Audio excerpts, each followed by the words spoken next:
Paul Makonda atoa kauli vijana wa Arusha mna nafasi zenu India. Mkuu wa mkoa wa Arusha Paul Christian Makonda amekutana na kuongea na balozi wa India nchini Tanzania Bishwa Diwai na kukubaliana kukuza na kuimarisha mahusiano ya pande zote mbili katika kuhakikisha kuwa wananchi wa Arusha wananufaika na fursa mbalimbali kutoka nchini India. Katika mazungumzo yao, Paul Makonda na balozi Wei wamejadiliana na mkoa wa Arusha kupata fursa ya mambo matano, ikiwemo kongamano kubwa litakaofanyika mwezi Mei mwaka 2025 ambapo atakuwepo maprofesa mashuhuri kutoka nchini Marekani kutoa elimu kuhusu akili mnemba artificial intelligence kwa vijana wa Arusha.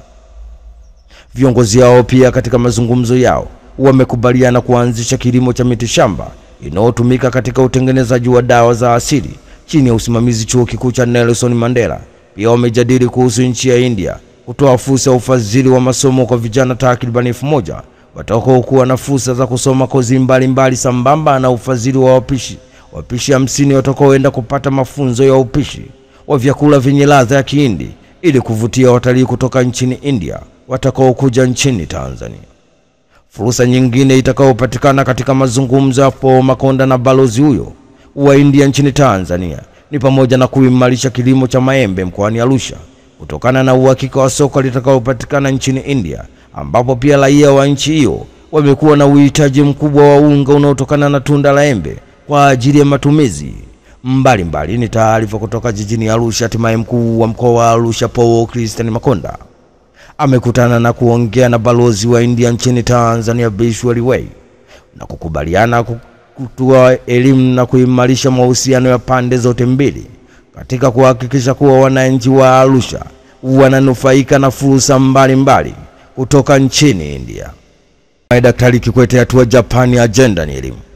Rais mstaafu Daktari Jakaya Mrisho Kikwete akiwa ni mwenyekiti wa bodi wa shirika la elimu kimataifa GPE yupo Tokyo nchini Japani kwa ajili ya kukutana na kufanya mazungumzo na viongozi wa serikali, wakuu wa taasisi, mashirika mbalimbali nchini Japani. Lengo la ziara yake nchini Japani ni kuboresha ushirikiano wa GPE na Japani katika kuwezesha utatuzi na changamoto za elimu ya chekechea, msingi na sekondari katika nchi zinazoendelea.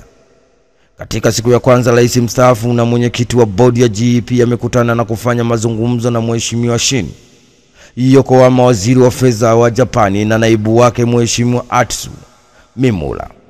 Rais mstaafu Jakaya Mrisho Kikwete amekutana na kufanya mazungumzo pia na Akiro Tanaka, rais wa shirikisho la ushirikiano kimataifa la Japani JICA. Pia rais mstaafu Jakaya Mrisho Kikwete amekutana na Yoichi Sakawa, mwenyekiti wa taasisi ya Nippon.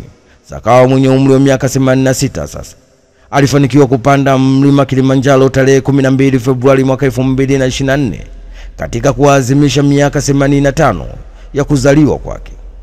Kwa siku zinazofuata, rais mstaafu Jakaya Mrisho Kikwete anatarajiwa kukutana na Timia, waziri wa mambo ya nje wa Japani, wabunge wa bunge la Japani, na kushiriki mjadala kuhusu elimu ya teknolojia, kufanya mahojiano na vyombo vya habari, na anatarajia kufanya mazungumzo na Mheshimiwa Tsunichiro, rais wa taasisi ya Afrika. Ni taarifa kutoka Japani. Hatimaye rais mstaafu wa Tanzania Jakaya Mrisho Kikwete akiwa ni mwenyekiti wa bodi wa shirika la elimu kimataifa GPE yupo Tokyo nchini Japani kwa ajili ya kukutana na kufanya mazungumzo na viongozi wa serikali, wakuu wa taasisi, mashirika mbalimbali nchini Japani. Ya hukumu wa miaka 30 jela kisa bangi kilo 2. Mahakama ya wilaya Nanyumbu imemhukumu kifungo cha miaka 30 jela Rashid Said Binasi mwenye umri wa miaka 55, mkulima na mkazi wa Lowassa wilaya Nanyumbu, kwa kosa la kupatikana na dawa za kulevya aina ya bangi kiasi cha kilo 2.5. Kamanda wa polisi mkoa wa Mtwara SACP Isa Suleimani ametoa taarifa hiyo, ambapo amesema Rashid alihukumiwa Machi 10 mwaka 2025 baada ya kufikishwa mahakamani kutokana na kukutwa akiwa amehifadhi bangi katika nyumba yake aliyokuwa akiishi, ambapo alihifadhi kwa lengo la kujipatia kipato, yani biashara. Ni taarifa kutoka Mtwara. Hatimaye mahakama ya wilaya Nanyumbu imemhukumu kifungo cha miaka 30 jela Rashid Said Binasi mwenye umri wa miaka 55, mkulima na mkazi wa Lowassa wilaya Nanyumbu, kwa kosa la kupatikana na dawa za kulevya aina ya bangi kiasi cha kilo 2.5. Hukumu miaka 30 jela kwa kosa la kubaka, atoroka na kukimbia. Mahakama ya wilaya Mtwara imemhukumu kifungo cha miaka 30 jela Abdul Malik Fundikira mwenye umri wa miaka 42 aliyekuwa meneja hoteli ya Gaines kwa kosa la kumbaka mfanyakazi wa ndani wa bosi wake, lakini hata hivyo Abdul amekimbia na anasakwa na jeshi la polisi. Kamanda wa polisi mkoa wa Mtwara SACP Isa Suleiman ametoa taarifa hiyo ambapo amesema mtuhumiwa alitenda kosa hilo Februari 21 mwaka 2025 huko maeneo ya Shangani wilaya Mtwara baada ya kumbaka binti jina limehifadhiwa ambapo hukumu imeshatolewa. RPC Isa amesema hata hivyo Abdul aliruka dhamana wakati shauri likiwa linaendelea mahakamani, akimaanisha wakati shauri likiwa linaendelea mahakamani mtuhumiwa alidhaminiwa ambapo akiwa nje kwa dhamana alikimbia na wakati hukumu inatolewa akuwepo mahakamani. Jitihada za kumtafuta zinaendelea. Ni taarifa kutoka Mtwara. Hatimaye mahakama ya wilaya Mtwara imemhukumu kifungo cha miaka 30 jela Abdul Malik Fundikira mwenye umri wa miaka 42 aliyekuwa meneja hoteli ya Gaines kwa kosa la kumbaka mfanyakazi wa ndani wa bosi wake, lakini hata hivyo Abdul amekimbia na anasakwa na jeshi la polisi. Hatimaye viongozi waliozuiwa Angola sehemu alirejea Osman bado. Chama cha ACT Wazalendo kimesema kiongozi wa chama hicho Dorothy Jonas Semu akiwa ameambatana na naibu katibu wa mambo ya nje ACT Wazalendo Nasir Omar na katibu wa haki za binadamu Pavu Juma Abdalla wamerejea nchini Tanzania usiku wa kuamkia leo baada ya kuzuiwa kuingia nchini Angola. Taarifa iliyotolewa na katibu wa mambo ya nje ushirikiano wa kimataifa wa ACT Wazalendo Mwanaisha Mdeme amesema kwa upande wake mwenyekiti wa ACT Wazalendo ambaye pia ni makamu wa kwanza wa rais Zanzibar Osman Masoud Osman bado yupo jijini Rwanda nchini Angola kwa ajili ya kukamilisha taratibu za usafiri kurejea nyumbani Tanzania. Chama kinaendelea kutoa taarifa mara kwa mara juu ya maendeleo ya suala hilo. Chama cha ACT Wazalendo kimesikitishwa na ukimya wa serikali ya Tanzania kupitia Wizara ya Mambo ya Nje na Ushirikiano wa Afrika Mashariki. Kulikalia kimya swala hili ni jambo linaloshangaza na kusikitisha kwa serikali ya Tanzania kushindwa kutoa kauli yoyote dhidi ya kitendo hiki kilichokiuka taratibu za kidiplomasia, hali ya mshikamano wa Afrika na undugu wa kihistoria baina ya Tanzania na Angola. Tunataka Wizara ya Mambo ya Nje na Ushirikiano wa Afrika Mashariki itoke hadharani na kufafanua kilichotokea Angola na msimamo wa serikali juu ya jambo hilo. Tunatoa rai kwa nchi yetu kuitaka serikali kumuita mara moja balozi wa Angola nchini Tanzania kujieleza kuhusu kilichotokea kwa viongozi wetu nchini Angola.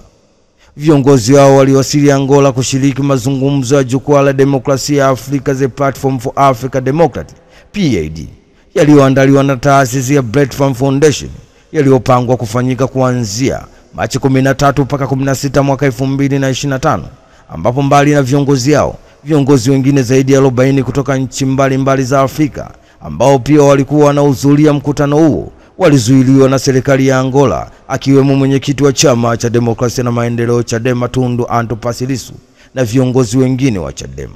Ni taarifa kutoka nchini Angola. Hatimaye chama cha ACT Wazalendo kimesema kiongozi wa chama hicho Dorothy Jonas Semu akiwa ameambatana na naibu katibu wa mambo ya nje ya ACT Wazalendo Nasir Omar na katibu haki za binadamu Pavu Juma Abdalla wamerejea nchini Tanzania usiku wa kuamkia leo baada ya kuzuiwa kuingia nchini Angola. Marekani yamtimua balozi wa Afrika Kusini. Nchi ya Marekani imemtimua balozi wa Afrika Kusini mjini Washington, Marekani, akituhumiwa kuichukia Marekani na kumchukia rais wa Marekani Donald Trump. Waziri wa mambo ya nje wa Marekani Michael Rubio amesema Marekani imemfukuza balozi wa Afrika Kusini kwa kuichukia Marekani na kumchukia rais wa Marekani Donald Trump, ambapo Rubio ameandika katika mtandao wa kijamii wa X, zamani ukiitwa Twitter, kwamba balozi wa Afrika Kusini nchini Marekani akaribishwe tena katika nchi yao na hawana la kujadili naye. Na hatua hii inakuja siku chache baada ya balozi huyo Lasu kusema Trump anaendesha vuguvugu la kuwafanya watu weupe kuwa bora kuliko wengine nchini Marekani na dunia nzima kwa ujumla. Kufukuzwa kwa balozi wa Afrika ya Kusini, hatua inaida kuchukuliwa Marekani, ni tukio la hivi karibuni kabisa na ongezeko la msuguano kati ya serikali ya Marekani na ya Afrika Kusini. Balozi Lasu ni mwanaharakati wa kupinga ubaguzi wa rangi tangu ujana wake, na mara kadhaa ameeleza hasira zake kwa serikali ya Israel kufanya vita na Gaza. Itakumbuka Februari mwaka huu, Rais wa Marekani Donald Trump alisitisha misaada kwa Afrika ya Kusini, akitaja sababu kuwa ni sheria kali nchini Afrika Kusini ambayo inadai inawachukua ardhi kutoka kwa watu weupe wa nchini Afrika Kusini.